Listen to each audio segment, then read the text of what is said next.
ناظرین، ہمارا موضوع ہے دابۃ الارض یا دابہ من الارض، جس کے بارے میں جو آج تک پھیلایا گیا اور زبان زد عام ہے وہ یہ ہے کہ قیامت سے پہلے زمین سے ایک جانور نکلے گا جو لوگوں سے باتیں کرے گا۔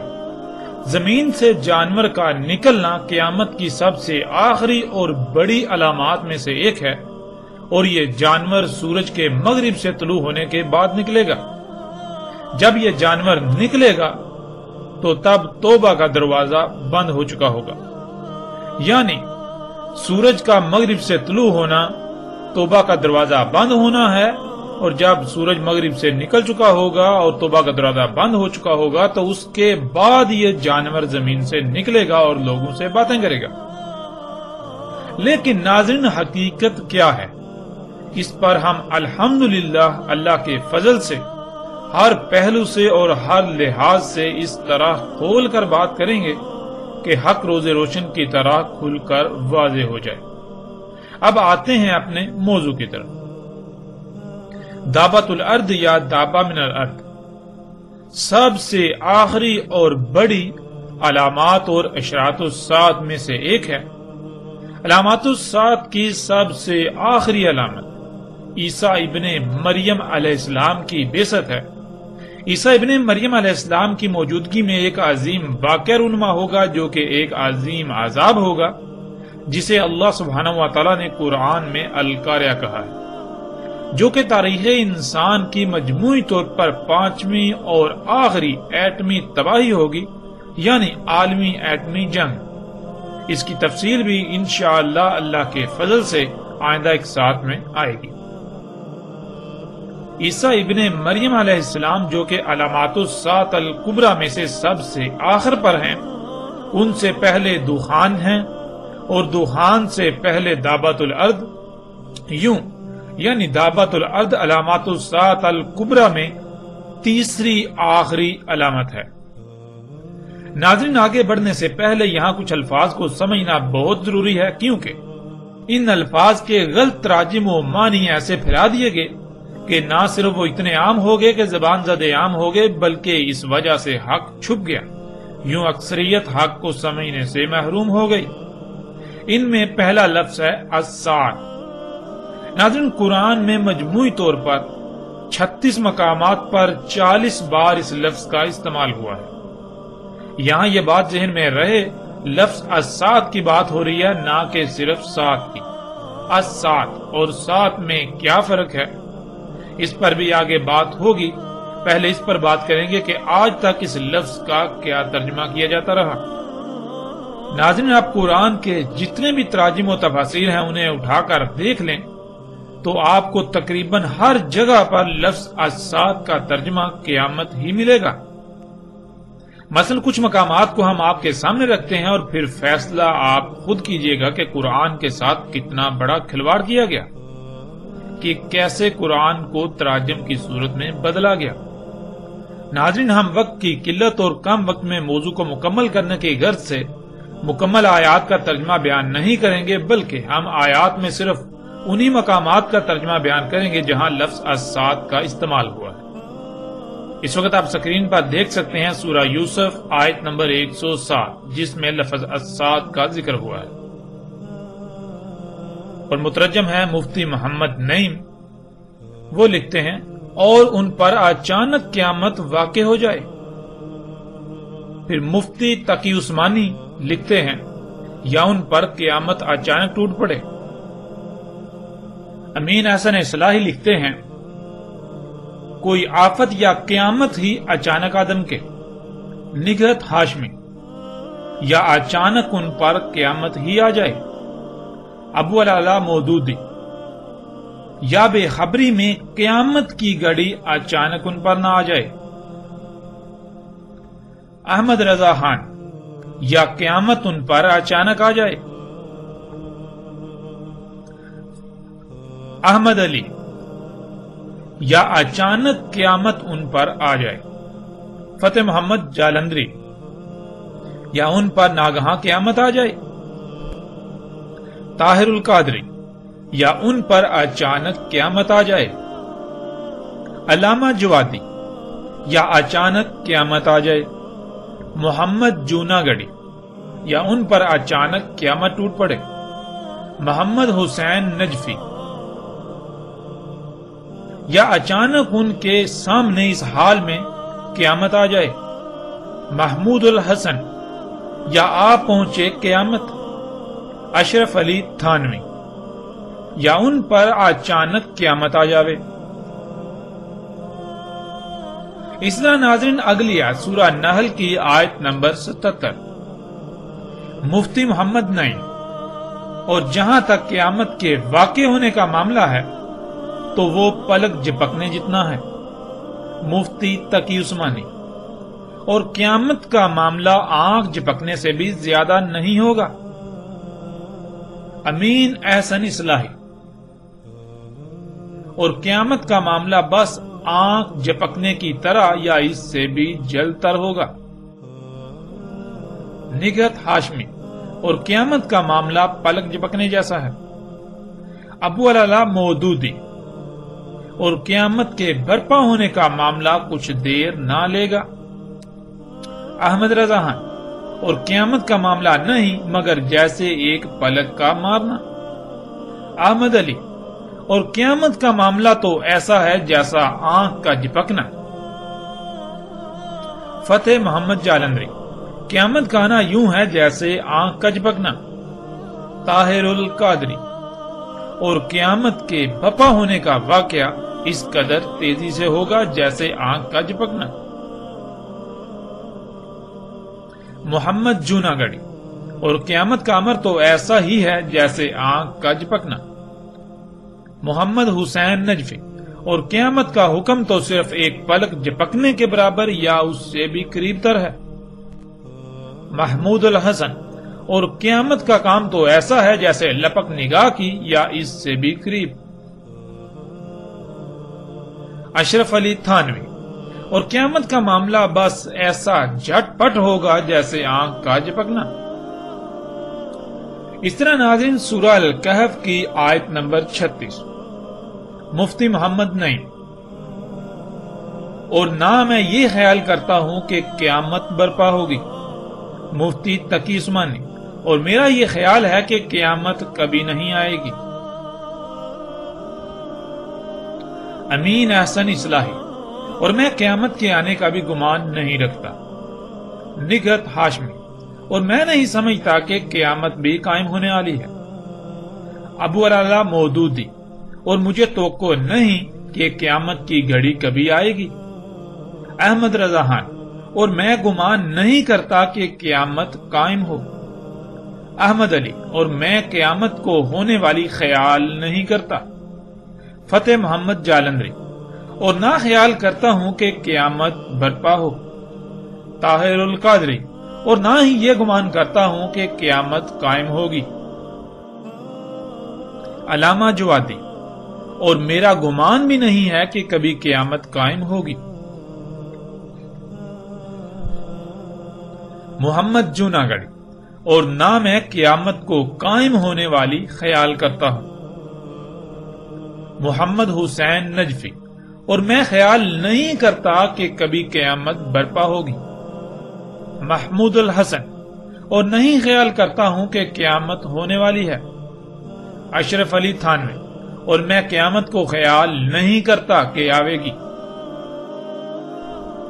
ناظرین ہم نے 14 مترجمین کے تراجم کو آپ کے سامنے رکھا اور آپ نے خود دیکھا کہ تمام کے تمام مترجمین نے لفظ الساعۃ کا ترجمہ قیامت کیا،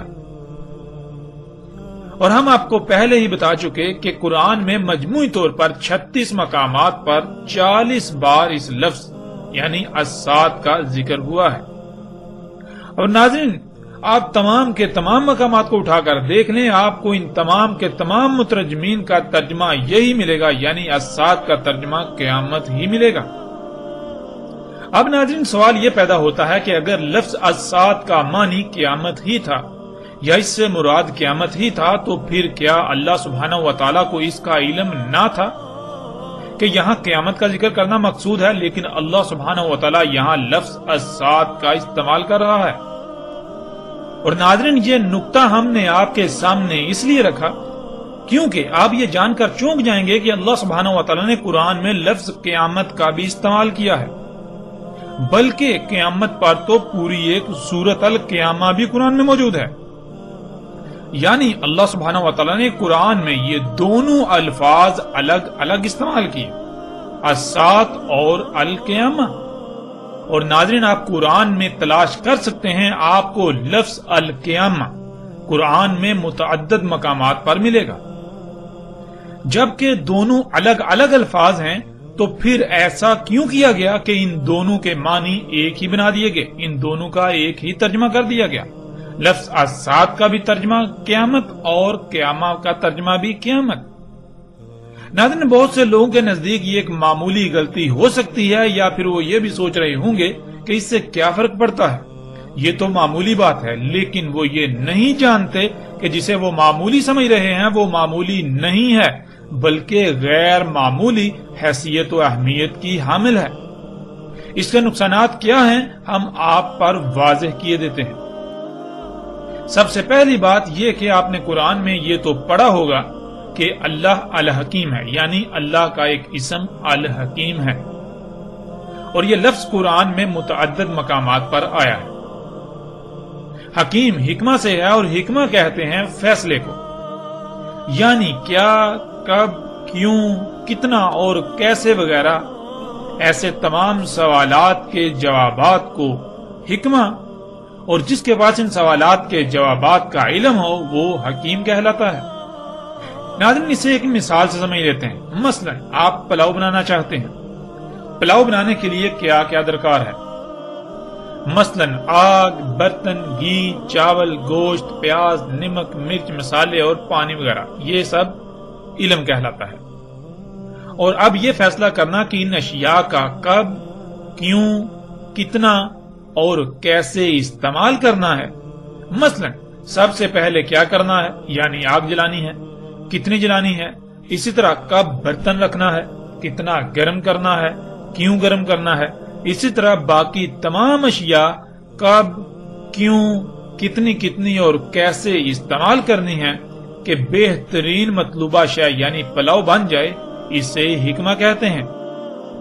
اور جس میں یہ صلاحیت موجود ہو اسے حکیم کہتے ہیں۔ ناظرین یہ جان لینا ضروری ہے کہ اگر کہیں بھی کوئی بھی رد و بدل کیا جائے گا، یعنی کسی شے کا کم یا زیادہ پہلے یا بعد میں استعمال کیا جائے گا تو مطلوبہ نتائج حاصل نہیں ہو سکتے، اس لیے رائے برابر بھی تبدیلی ممکن نہیں ہے۔ اب قرآن میں دیکھیں کہ اللہ سبحانہ و تعالیٰ نے یہ لفظ کہاں کہاں استعمال کیا، تو آپ پر واضح ہو جائے گا کہ اللہ سبحانہ و تعالیٰ نے خود کو العلیم الحکیم کہا، الحکیم کو العلیم کے ساتھ استعمال کیا۔ تو ناظرین سوال یہ پیدا ہوتا ہے کہ آخر کیوں؟ تو اس کا جواب یہ ہے کہ اللہ العلیم ہے، نہ صرف العلیم ہے بلکہ وہ الحکیم بھی ہے، یعنی اس علم کا کب، کہاں، کیوں، کتنا اور کیسے استعمال کرنا اللہ میں یہ صلاحیت موجود ہے، یہ ہے الحکیم ہونا۔ اور پھر اللہ نے نہ صرف خود کو الحکیم کہا بلکہ اللہ سبحانہ و تعالیٰ نے خود کو العزیز الحکیم کہا، جیسا کہ آپ آیات میں دیکھ سکتے ہیں۔ العزیز الحکیم یعنی ایسا حکیم کہ ایک رائی برابر بھی اس کی حکمت میں شائبہ نہیں، مطلب یہ کہ وہ جس شے کا بھی استعمال کرتا ہے، وہ جو بھی کام کرتا ہے تو اس میں خامی و خرابی کا تصور تک بھی نہیں کیا جا سکتا۔ وہ جو بھی کہتا ہے، وہ جو بھی کرتا ہے بالکل ویسا ہی کرتا ہے کہ اس میں تبدیلی کا کوئی تصور تک نہیں کیا جا سکتا۔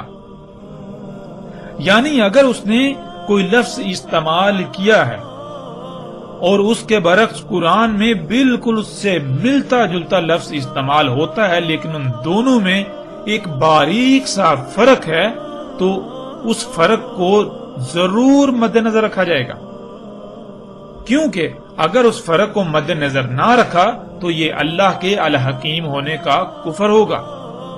اللہ سبحانہ و تعالیٰ نے وہ فرق اسی لیے رکھا کیونکہ وہاں وہ فرق رکھنا لازم تھا۔ یہ ہے اللہ کا الحکیم ہونا۔ اب اگر کوئی شخص قرآن میں ایسے فرق کو نظر انداز کرتا ہے تو وہ اللہ کے الحکیم ہونے کا انکار کرتا ہے۔ اللہ سبحانہ وتعالیٰ نے وہاں وہ فرق اسی لیے رکھا کیونکہ وہاں بالکل ویسا ہی لفظ آ سکتا تھا، وہاں بالکل ویسی ہی بات کرنا مقصود تھی، اس میں رائی برابر بھی تبدیلی نہیں کی جا سکتی۔ اب ناظرین، جب کہ آپ جان چکے ہیں کہ اللہ نہ صرف الحکیم ہے بلکہ العلیم الحکیم ہے، اور پھر نہ صرف العلیم الحکیم بلکہ العزیز العلیم الحکیم، جب اللہ الحکیم ہے، نہ صرف الحکیم بلکہ العزیز الحکیم، تو پھر یہ کیسے ممکن ہے کہ اس کا کام، اس کا کلام الحکیم نہ ہو؟ بلا شک و شبہ پھر اللہ سبحانہ و تعالیٰ کا ہر کام حکمت سے بھرپور ہے۔ قرآن اللہ کا کلام ہے تو پھر یہ بھی الحکیم ہے، جیسا کہ آپ قرآن میں ہی دیکھ سکتے ہیں۔ سکرین پر آپ کو آیت نظر آ رہی ہے، سورہ یاسین آیت نمبر 2، والقرآن الحکیم۔ تو ناظرین، اللہ سبحانہ و تعالیٰ نے اسی قرآن میں القرآن کو الحکیم کہا، یعنی القرآن میں جہاں جہاں جو جو الفاظ بیان کیے، جو جو آیات آئیں، جو جو حروف آئے، ان میں رائی برابر بھی تبدیلی نہیں کی جا سکتی۔ اللہ سبحانہ و تعالیٰ نے بالکل ویسے ہی الفاظ استعمال کیے جیسے الفاظ استعمال کرنا مقصود تھے۔ اگر کوئی ان کو نظر انداز کرتا ہے تو وہ نہ صرف اللہ کے الحکیم ہونے کا کفر کرتا ہے، انکار کرتا ہے، بلکہ وہ القرآن کے الحکیم ہونے کا بھی کفر کرتا ہے، انکار کرتا ہے۔ ناظرین، اب آپ خود غور کریں کہ جب اللہ العزیز الحکیم ہے تو پھر اس کا ہر کام بھی عزیز الحکیم ہے، اس کا کلام قرآن بھی عزیز الحکیم ہے، تو پھر یہ کیسے ہو سکتا ہے کہ اللہ لفظ السات کا استعمال کرے اور اللہ کے علاوہ دوسرے السات کو القیامہ بنا دیں؟ یہ کیسے ہو سکتا ہے؟ کیا قرآن الحکیم نہیں؟ کیا اللہ الحکیم نہیں؟ ناظرین، اگر قرآن میں قیامہ لفظ موجود نہ ہوتا تو کہا جا سکتا تھا کہ السات کا ترجمہ القیامہ ہی ہے، لیکن جب لفظ القیامہ بھی قرآن میں موجود ہے تو پھر ایسے لوگوں کو کس نے یہ اختیار دیا کہ وہ السات لفظ کو بدل دیں؟ ان کو یہ کس نے اختیار دیا کہ وہ قرآن کے الحکیم ہونے کا کفر کر دیں؟ ان کو کس نے یہ اختیار دیا کہ وہ اللہ کے الحکیم ہونے کا کفر کر دیں؟ اللہ سبحانہ و تعالی لفظ السات استعمال کر رہا ہے اور یہ اس لفظ کو القیامہ سے بدل رہے ہیں۔ آخر ان لوگوں کو یہ اختیار کس نے دیا؟ کیا یہ قرآن کے ساتھ کھلواڑ نہیں ہے؟ کیا یہ انتہائی غیر معمولی غیر ذمہ داری کا مظاہرہ نہیں ہے؟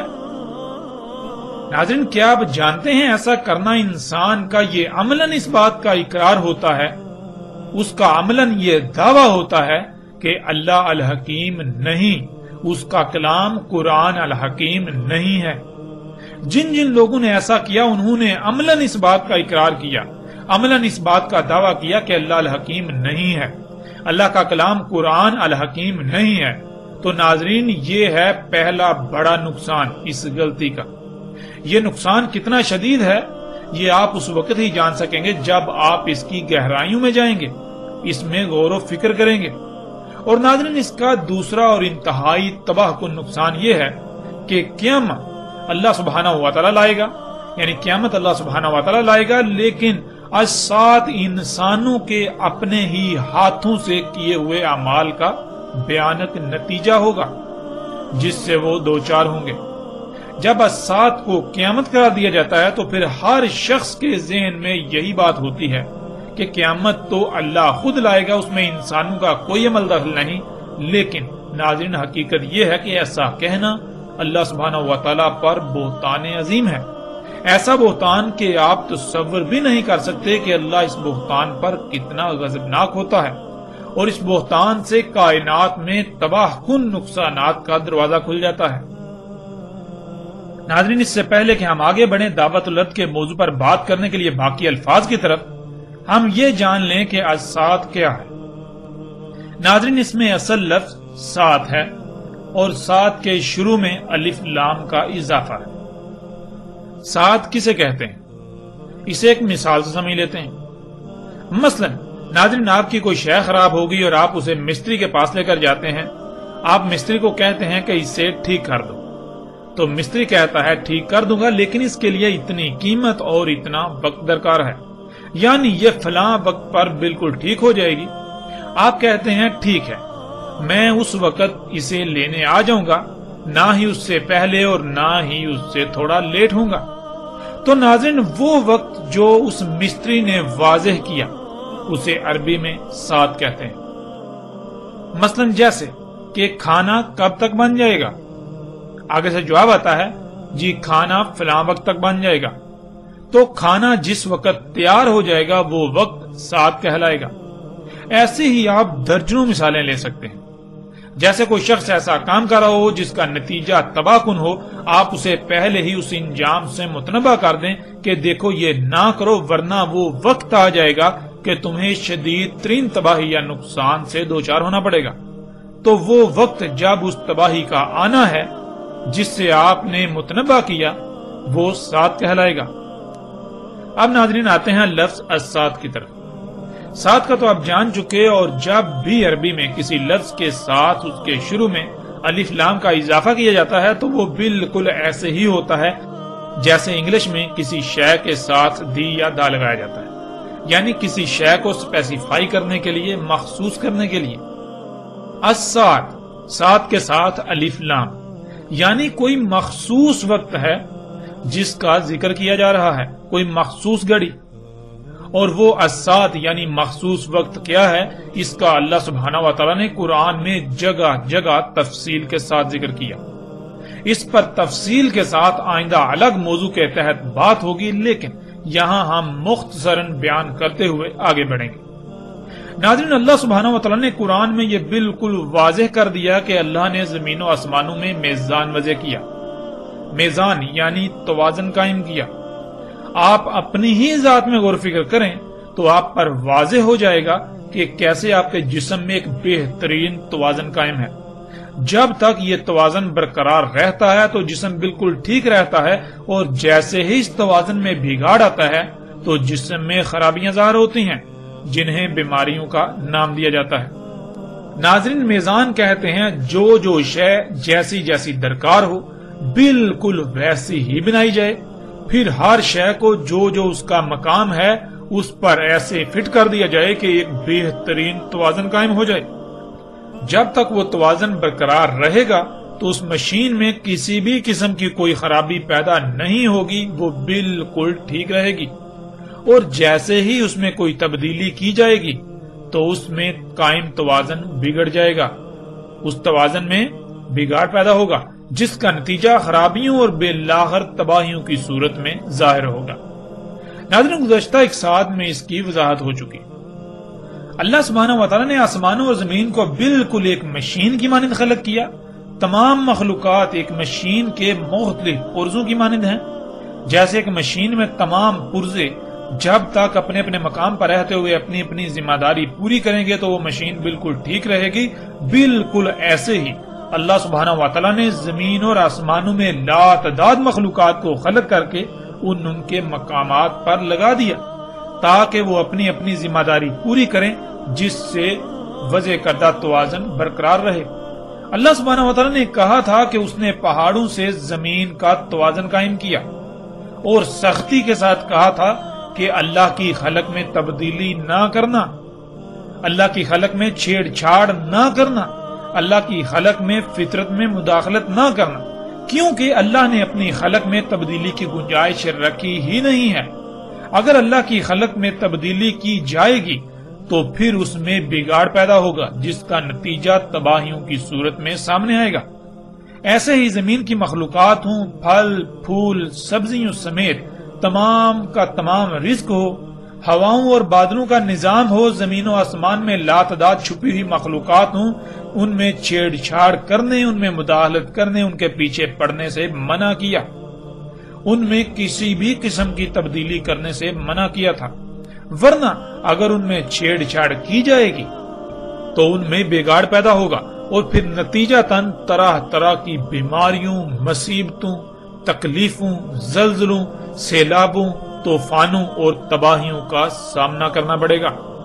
ناظرین، آپ خود غور کریں کہ آپ کا جسم زمین کے عناصر سے بنا ہے اور وہ زمین کے عناصر آپ کے جسم کی ضرورت ہوتے ہیں، جن کو آپ بطور خوراک اپنے جسم کو فراہم کرتے ہیں۔ ان کی مقدار، ان کا معیار، یہ سب کون طے کرے گا؟ ظاہر ہے وہی جو ان کا خالق ہے، جو اس جسم کا خالق ہے۔ اور اگر ان کے معیار میں، ان کی مقدار میں کسی بھی قسم کی تبدیلی کی جائے گی تو کیا جسم میں توازن برقرار رہے گا؟ سوال ہی پیدا نہیں ہوتا۔ جسم میں قائم توازن بگڑ جائے گا۔ جب جسم میں موجود لا تعداد مخلوقات کو ان کی ضروریات کی مقدار کم یا زیادہ ہوگی، معیار برقرار نہیں رہے گا، تو پھر ظاہر ہے جسم میں وہ مخلوقات متاثر ہوں گی، جس سے جسم میں قائم توازن بگڑ جائے گا، جس کا اظہار بیماریوں کی صورت میں ہوگا۔ اب اگر ان بیماریوں یعنی جسم میں ہونے والی خرابیوں کو دور نہیں کیا جائے گا تو پھر ظاہر ہے ایک وقت ایسا آئے گا جب جسم موت کا شکار ہو جائے گا، یعنی آخری بڑی تباہی کا شکار ہوگا۔ ایسے ہی ناظرین، جب زمینوں آسمانوں میں ترقی کے نام پر چھیڑ چھاڑ کی جائے گی، ان میں فساد کیا جائے گا، پہاڑوں کو کاٹ کاٹ کر زمین کا توازن بگاڑ دیا جائے گا، تو کیا زلزلے نہیں آئیں گے؟ رزق میں زیادہ اور جلد پیداوار کے حصول کے لالچ میں چھیڑ چھاڑ کی جائے گی، اس میں جنیاتی تبدیلیاں کی جائیں گی، تو کیا اس رزق کا استعمال کرنے والے انسان ہوں یا باقی جاندار، کیا ان کے اجسام میں اللہ کے وضع کردہ میزان میں خسارہ نہیں ہوگا اور نتیجتاً بیماریوں کا شکار نہیں ہوں گے، مفلوج نہیں ہوں گے؟ زمین میں قدرتی وسائل کے حصول کے نام پر زمین کا خون نکالا جائے گا، زمین سے وہ عناصر نکالے جائیں گے جن کے بغیر زمین ناکارہ ہو جائے، تو پھر کیا زمین میں بگاڑ نہیں ہوگا؟ زمین جگہ جگہ سے دنسے گی نہیں؟ بادلوں میں ہواؤں کے نظام میں چھیڑ چھاڑ کی جائے گی تو کیا بادلوں کا نظام ٹھیک رہے گا؟ اس میں قائم توازن نہیں بگڑے گا اور نتیجتاً طوفان، آندھیاں اور سیلاب نہیں آئیں گے؟ زمین پر ترقی کے نام پر طرح طرح کی گیسوں کا اخراج کیا جائے گا جس سے فضا زہر آلود ہو جائے گی، تو سانس اور جلد کی بیماریوں کے ساتھ ساتھ طرح طرح کی تباہیوں کا سامنا نہیں کرنا پڑے گا؟ کیا زمین پر درجہ حرارت بڑھنا شروع نہیں ہو جائے گا؟ کیا آسمان یعنی زمین کے گرد گیسوں کی 7 تہوں پر مشتمل تہ در تہ حساس ترین حصار متاثر نہیں ہوگا؟ وہ پھٹے گا نہیں؟ ناظرین، یہی سب اللہ سبحانہ و تعالیٰ نے کہا تھا کہ جب تم فطرت میں چھیڑ چھاڑ کرو گے، اللہ کی خلق میں تبدیلیاں کرو گے، تو ان نتائج کا سامنا کرنا پڑے گا۔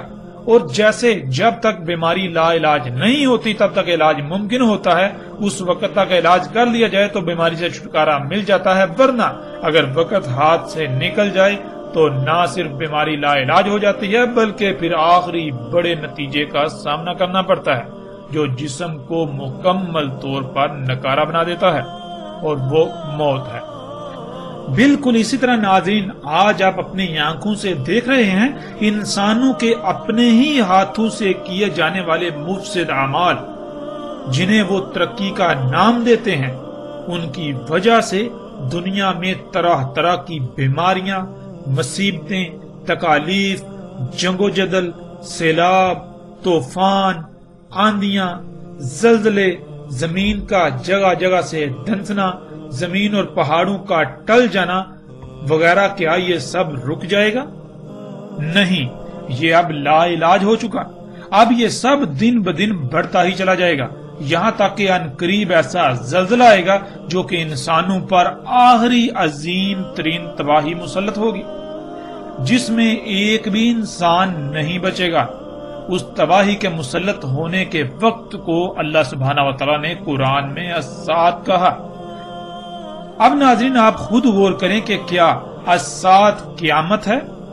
کیا الساعۃ اللہ لائے گا یا پھر انسانوں کے اپنے ہی مفسد اعمال جن کو وہ ترقی کا نام دے رہا ہے، انہی اعمال کا بھیانک نتیجہ ہوگا؟ اور ناظرین، قیامت کیا ہے؟ اس کو بھی یہاں مختصراً جان لیں، باقی تفصیل کے ساتھ آئندہ ایک ساتھ میں قیامت کے موضوع کے تحت بات ہوگی۔ ناظرین، قرآن میں 70 مقامات پر لفظ القیامہ کا استعمال ہوا ہے، اور تمام مقامات پر آپ پر یہ بات واضح ہو جائے گی کہ قیامت کیا ہے۔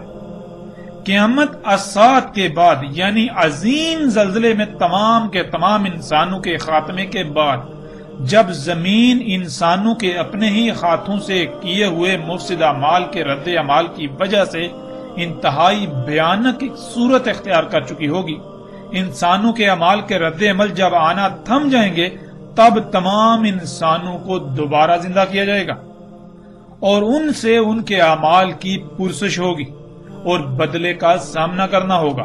اس سے القیامہ یعنی قیامت کہا گیا۔ اب ناظرین، آپ خود غور و فکر کریں اور فیصلہ کریں، الساعۃ اور القیامہ میں کتنا فرق ہے، اور الساعۃ کا ذمہ دار کون ہوگا؟ کس کی وجہ سے الساعۃ آئے گی؟ کیا اللہ الساعۃ کا ذمہ دار ہوگا یا انسان خود اس کا ذمہ دار ہوگا؟ کیا الساعۃ اللہ کی چاہت ہوگی؟ اور القیامہ کیا ہے؟ القیامہ دوبارہ اٹھائے جانے سے لے کر رائی برابر اعمال کا بدلہ دیا جائے گا۔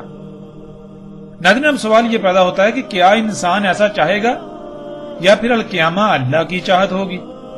فیصلہ بالکل آسان ہے، حق آپ کے سامنے ہے۔ اب آپ خود اس بات کا اندازہ لگا سکتے ہیں کہ لفظ الساعۃ کا ترجمہ جب قیامت کیا گیا تو اس کے کتنے عظیم نقصانات ہیں، اور کیا اللہ سبحانہ و تعالیٰ اس کی اجازت دیتا ہے؟ اور پھر جن لوگوں نے آج تک ایسے تراجم کیے، کیا آپ ان سے یہ سوال نہیں کریں گے؟ کیا ان لوگوں کا اتنا عظیم دجل چاک ہونے کے باوجود بھی آپ ان کو اپنا الہ بنائے رہیں گے؟ اس دجل کے چاک ہونے کے باوجود وہ آپ کو فرشتے نظر آئیں گے؟ وہ آپ کو علماء نظر آئیں گے؟ ناظرین، جان لیں، اگر اس کے باوجود آپ حق سے اعراض کرتے ہیں اور ایسے لوگوں کے ہی پیچھے چلتے رہیں گے تو عنقریب ایسے انجام سے دوچار ہوں گے کہ اس وقت آپ چاہیں گے کہ کاش ہمیں ایک موقع مل جائے، لیکن تب سوائے پچھتاوے کے کچھ نہیں رہے گا۔ اس لیے اس وقت فیصلہ آپ کے ہاتھ میں ہے، آپ کے پاس وقت ہے، آپ وہ فیصلہ کریں جس میں آپ کے لیے دنیا اور آخرت میں فلاح ہو، فائدہ ہو، پچھتاوے کا سامنا نہ کرنا پڑے۔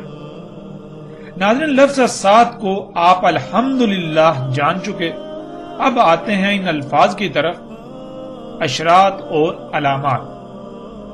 جیسے آپ نے عموماً سنا ہوگا اشراط الساعۃ اور ایسے ہی علامات الساعۃ، اور دونوں کا ترجمہ قیامت کی علامات یا قیامت کی نشانیاں کر دیا جاتا ہے۔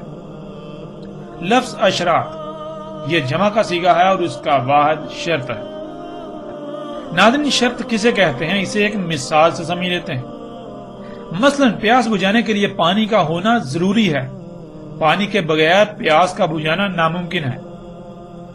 یعنی شرط کسی بھی عمل یا شے کے پیچھے موجود ایسے عمل، عوامل یا مراحل کو کہتے ہیں جس کے بغیر عمل کا وجود ناممکن ہو۔ جیسے دو اس وقت تک نہیں آ سکتا جب تک کہ ایک نہیں آ جاتا، اب ایک نہ صرف دو کے پیچھے اس کے وجود یا عدم کی وجہ ہے، بلکہ جب تک ایک نہیں آ جاتا تب تک دو نہیں آ سکتا۔ بالکل ایسے ہی ناظرین، اشراط الساعۃ کہتے ہیں ان امور کو، یعنی ان کاموں کو، ان عوامل کو، ان اعمال کو، ان مراحل کو جن کے بغیر الساعۃ کا آنا ناممکن ہے، کیونکہ نہ صرف وہ الساعۃ سے پہلے ہونا لازم ہے بلکہ انہی کی وجہ سے الساعۃ کا وجود ممکن ہے، یعنی ان کی وجہ سے الساعۃ آئے گی، وہ عظیم زلزلہ آئے گا۔ اب ناظرین، آپ کے لیے بالکل آسان ہو چکا اشراط الساعۃ کو جاننا۔ آپ خود غور کریں کہ وہ کون سے امور ہیں، وہ کون سے عوامل ہیں، وہ کون سے مراحل ہیں جن کی وجہ سے الساعۃ آئے گی، یعنی عظیم زلزلے کی صورت میں ایسی تباہی کہ کوئی ایک بھی انسان اس سے نہیں بچ سکے گا۔ ناظرین، اب آتے ہیں علامات الساعۃ کی طرف، یعنی لفظ علامات کی طرف۔ علامات ان امور، ان عوامل، ان مراحل وغیرہ کو کہا جاتا ہے جو اپنے بعد کسی کے وجود میں آنے کا علم دے رہے ہوں، یعنی جو اپنے بعد آنے والے کا اظہار کر رہے ہوں۔ جیسے اگر آپ کے سامنے ایک لکھا جائے تو ایک اپنے بعد آنے والے کا علم ہوتا ہے، یعنی ایک کے بعد دو آئے گا۔ ایسے ہی ناظرین، مثال کے طور پر اگر کوئی شخص اینٹیں، سیمنٹ، بجری، سریا اور ریت وغیرہ خرید رہا ہو تو یہ عوامل اس بات کا علم دے رہے ہوتے ہیں کہ کسی عمارت کی تعمیر ہونے والی ہے، یا تعمیر ہو رہی ہے، یا پھر عنقریب تعمیر ہو جائے گی۔ یعنی علامات ان عوامل، امور یا مراحل وغیرہ کو کہا جاتا ہے جو مستقبل قریب یا بعید میں آنے والے کا علم دے رہے ہوں۔ اب ناظرین غور کریں، آج جو زلزلے آ رہے ہیں، جن وجوہات کی بنا پر یہ زلزلے آ رہے ہیں، اگر ان وجوہات کو دور نہیں کیا جائے گا، ان کی اصلاح نہیں کی جائے گی، تو پھر کیا یہ زلزلے رک جائیں گے؟ یا پھر یہ قانون فطرت ہے کہ خرابی کو دور نہ کیا جائے تو وہ دن بدن بڑھتی ہی چلی جائے گی، یہاں تک کہ وہ اپنے انجام کو نہ پہنچ جائے؟ جب قانون فطرت یہ ہے تو پھر یہ زلزلے دن بدن بڑھتے ہی چلے جائیں گے۔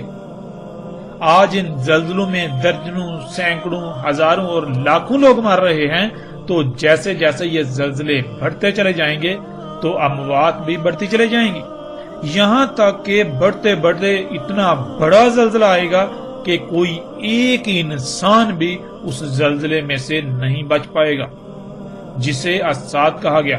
تو ناظرین غور کریں، کیا یہ زلزلے علام نہیں ہے اسات کا؟ یعنی یہ زلزلے عن قریب ایک عظیم زلزلے کا علم ظاہر نہیں کر رہے؟ بالکل کر رہے ہیں، اس وجہ سے انہیں علامات الساعت کہا گیا۔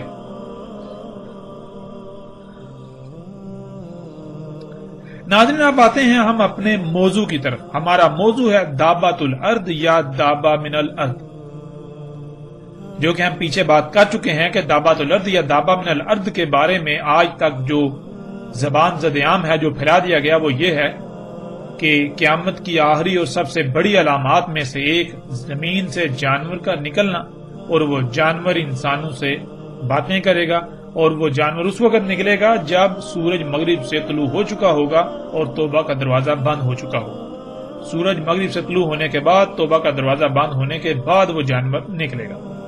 اب حقیقت کیا ہے، ہم آتے ہیں اس طرف۔ ناظرین دابۃ الارض کے معنی ہے ارض کا دابہ، اور دابہ من الارض کے معنی ہے ارض سے دابہ، یعنی وہ دابہ جو ارض سے بنے گا، ارض سے وجود میں آئے گا۔ ناظرین پیچھے یہ بتایا گیا ہے کہ دابۃ الارض بڑی اور آخری علامات و شرائط میں سے آخری تیسری نہ صرف علامت ہے بلکہ شرط ہے، یعنی اسات جن وجوہات کی بنا پر آئے گی ان میں سے ایک بڑی وجہ وہ دابہ ہوگا جو ارض سے بنے گا، اور جب وہ دابہ ظاہر ہوگا تو وہ اس بات کا علم ہوگا کہ اب اسات بالکل سر پر آ چکی ہے۔ یہ بات پھر سے جان لیں اور اسے اپنے ذہن میں بٹھا لیں کہ دابۃ الارض اشراط الساعت میں سے ہے، یعنی ان عوامل، ان امور، ان مراحل میں سے ایک ہے جن کی وجہ سے الساعت آئے گی۔ اگر آپ نے اس نقطے کو جان لیا تو نہ صرف آپ دابۃ الارض کو بآسانی سمجھ سکیں گے، بلکہ مزید ایسے ایسے حقائق آپ پر کھل جائیں گے جن کا اس سے پہلے آپ کے لیے تصور کرنا بھی محال تھا۔ سب سے پہلے ہم ان الفاظ کو جان لیتے ہیں، لفظ دابہ اور ارض۔ ناظرین دابہ یا الدابہ یہ لفظ بنا ہے داب سے، اور داب عربی میں کہتے ہیں مرحلہ با مرحلہ آگے بڑھنے کو، سفر طے کرنے کو، حرکت کرنے کو۔ یعنی اگر آپ زمین میں دیکھیں تو آپ کو مخلوقات کی ایک کثیر تعداد ایسی ملے گی جو خود بخود حرکت نہیں کرتی، یعنی ساکت مخلوقات، جیسے درخت، پہاڑ، فصلیں، پھل، پھول، سمندر۔ اس طرح آپ کو ایک کثیر تعداد نظر آئے گی۔ اب اس کے برعکس دوسری قسم کی مخلوقات ہیں جو کہ حرکت کرتی ہیں، جیسے کہ تیر کر، رینگ کر، چل کر یا اڑ کر۔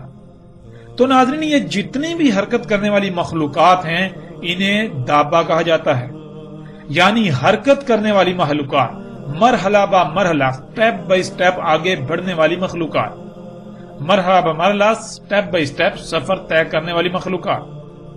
اب آپ جس زاویے سے بھی غور کریں گے تو آپ کو ان میں یہی بات نظر آئے گی، نہ صرف یہ سٹیپ بائی سٹیپ یعنی مرحلہ با مرحلہ سفر کرتی ہیں، حرکت کرتی ہیں، بلکہ یہ بالکل اسی طرح مرحلہ با مرحلہ وجود میں آئی۔ جب زمین مکمل ہوئی تو سب سے آخر میں خلا سے جمے ہوئے پانی کے شہابیوں کی بارش ہوئی، ان شہابیوں کے زمین پر آ کر پگھلنے کی وجہ سے پانی وجود میں آیا۔ اس سے پہلے زمین پر خلا سے 3 مراحل میں ایسا مواد آ چکا تھا اور وہ کیمیائی عوامل سے گزر کر اپنے اپنے مقام پر پہنچ چکا تھا، جس کا تعلق زمین پر حیات سے تھا، زمین پر زندگی سے تھا یا زندگی سے ہے۔ یوں زمین پر زندگی سے تعلق رکھنے والے چوتھے اور آخری مرحلے میں زمین کے پانی پر اترنے سے ان کیمیائی عناصر کے ساتھ پانی کا اختلاط ہوا تو پانی میں زندگی وجود میں آئی، یعنی پانی میں کیڑوں کی ابتدا ہوئی، وہ مرحلہ با مرحلہ آگے بڑھتی گئیں، یعنی ان میں اضافہ ہوتا چلا گیا، جسے آپ ارتقاء کا نام دے سکتے ہیں۔ یعنی لفظ داب کو جو آسان ترین معنی دیا جا سکتا ہے وہ ہے ارتقاء، اسی سے ہے دابا، یعنی سٹیپ بائی سٹیپ مرحلہ با مرحلہ آگے بڑھنا۔ یوں پانی میں ان کیڑوں کے وجود میں آنے سے ان سے پانی میں تیرنے والی مخلوقات وجود میں آئیں، پھر ان سے ایسی مخلوقات وجود میں آئیں جو کہ پانی اور خشکی دونوں میں زندہ رہ سکتی ہیں، تیرنے والی مخلوقات سے رینگنے والی مخلوقات، رینگنے والی مخلوقات سے چلنے والی مخلوقات اور چلنے والی مخلوقات سے اڑنے والی مخلوقات وجود میں آئیں۔ اس طرح یہ تمام حرکت کرنے والی مخلوقات نہ صرف مرحلہ با مرحلہ حرکت کرتے کرتے آگے بڑھتی ہیں، بلکہ یہ اسی طرح مرحلہ با مرحلہ حرکت کرتے کرتے وجود میں آئیں۔ ناظرین، اس طرح یہ تمام کی تمام حرکت کرنے والی مخلوقات نہ صرف مرحلہ با مرحلہ سٹیپ بائی سٹیپ حرکت کرتی ہیں، آگے بڑھتی ہیں، سفر کرتی ہیں، بلکہ یہ اسی طرح مرحلہ با مرحلہ حرکت کرتے کرتے وجود میں آئیں۔ اسی طرح ناظرین، ہم دیکھتے ہیں کہ اللہ سبحانہ و تعالیٰ نے قرآن میں دابا کے بارے میں کیا رہنمائی کی۔ اللہ سبحانہ و تعالیٰ نے قرآن میں دابا کسے کہا؟ ناظرین، قرآن میں 14 مقامات پر لفظ دابا کا استعمال ہوا اور اس کی جمع کا صیغہ دواب 4 مقامات پر استعمال ہوا۔ اس کے علاوہ جس سے یہ لفظ بنا یعنی داب، اس کا استعمال بھی 4 مقامات پر ہوا۔ یوں ناظرین، داب، دابا اور دواب کی صورت میں مجموعی طور پر پورے قرآن میں 22 مقامات پر اس لفظ کا استعمال ہوا۔ ناظرین، ان 22 مقامات کو اگر سامنے رکھا جائے تو بالکل کھل کر واضح ہو جائے گا کہ دابا کے معنی کیا ہیں۔ بذات خود بشر انسان کو بھی قرآن میں دابا کہا گیا، کیونکہ بشر بھی حرکت کرنے والی مخلوقات میں سے ایک ہے۔